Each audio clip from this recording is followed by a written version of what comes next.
بسم اللہ الرحمن الرحیم۔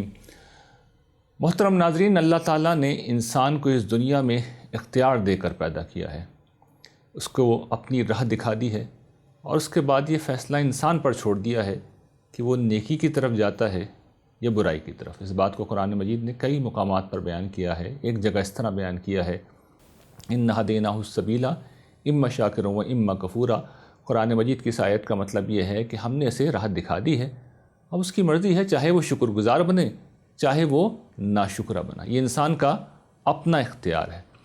انسان اپنے اس اختیار کو استعمال کرتے ہیں۔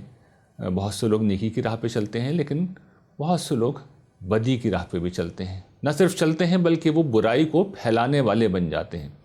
اور چونکہ شیاطین اس راہ کی طرف لوگوں کو بلاتے ہیں، وسوسہ انگیزی کرتے ہیں، برائی کو مزین یعنی خوبصورت کر کے دکھاتے ہیں، اس کی بنا پر برائی کی طرف جانے والے لوگوں کی تعداد بڑھتی چلی جاتی ہے۔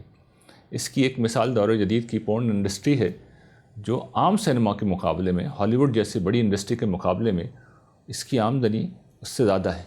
تو اس سے اندازہ کیا جا سکتا ہے کہ برائی کس طریقے سے پھیلتی ہے۔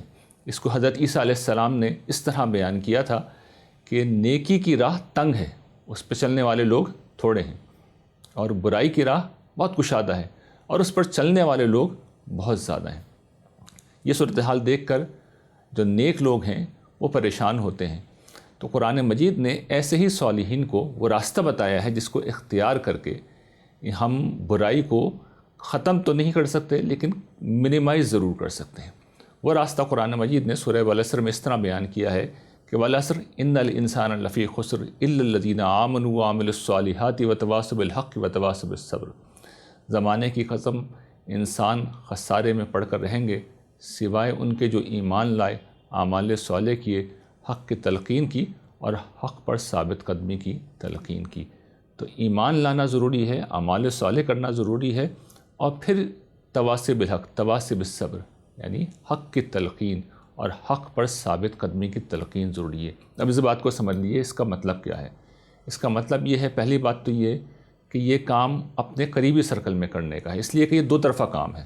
کبھی باپ بیٹے کو کرے گا، بیٹا باپ کو کرے گا، بیوی شوہر کو، شوہر بیوی کو کرے گی۔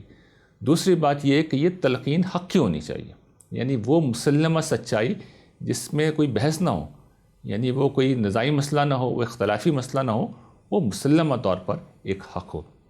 اور تیسری بات اس میں جو سب سے اہم بات ہے وہ یہ کہ یہ وہ کام ہے جو اسے انسان کرے گا تو اس کے بعد انسان کی نجات یقینی ہو جائے گی۔ یعنی ایمان اور عمل صالح کے ساتھ جو شخص یہ کام کرے گا، سورہ والعصر گارنٹی یہ کرتی ہے کہ ہماری نجات یقینی ہے۔ لیکن دنیا میں اس کا فائدہ یہ ہے کہ جس جگہ ہم موجود ہوں گے وہاں پر نہ صرف یہ کہ نجات ہوگی بلکہ ہمارے ارد گرد کے لوگ جو ہیں وہ برائی سے رکے رہیں گے۔ البتہ یہ بات سمجھ لیجئے کہ اگر ہم کہیں پر سربراہ کی حیثیت میں موجود ہیں تو وہاں پر یہ صرف تلقین نہیں رہے گی بلکہ امر بالمعروف اور نہی عن المنکر کا وہ حکم روب عمل ہو جائے گا جہاں پر ہمیں برائی کو روکنا ہوگا اور نیکی کی طرف لوگوں کو لانا ہوگا۔ تو یہ وہ قرآن مجید کا طریقہ ہے، جب اس کو اختیار کیا جاتا ہے تو معاشرے سے برائی ختم چاہے نہ ہو لیکن کم سے کم ضرور ہو جاتی ہے، اور معاشرے میں کم نہ ہو کم سے کم ہمارے ارد گرد یقیناً یہ بہت کنٹرول میں آ جائے گی۔ تو یہ اس کا وہ فائدہ ہے جو ہمیں ہر حال میں حاصل ہوگا۔ وآخر دعوانا ان الحمد للہ رب العالمین۔